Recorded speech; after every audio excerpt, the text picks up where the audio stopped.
நம் ஆன்மீகம் YouTube channel அன்பர்கள் அனைவருக்கும் மகிழ்வான வணக்கம். இன்றைக்கி நம்ம பார்க்க இருக்கிறது அபிஷேகத்தோட தாத்பரியம்.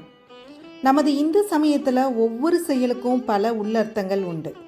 ஆலய வழிபாட்லேயும் சரி, பிரகாரம் சுற்றுறது, அபிஷேகம், நெய்வேத்தியம், தூபதீப வழிபாடு, இப்படி பலவித முறைகள் இருக்குது.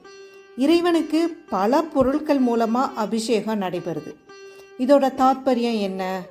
பல ஆறுகள் கடல் இருக்கும் இடத்தை நோக்கி ஓடி வந்து கடலில் கலக்குது. இதுக்கு பின்னால் ஆறுங்கிற பேரே மறைஞ்சிருது.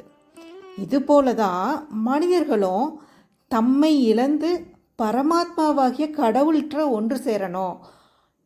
இந்த உயர்ந்த கருத்தை அபிஷேகம் செய்கிறது மூலமாக பெரியோர்கள் நமக்கு உணர்த்துகிறாங்க.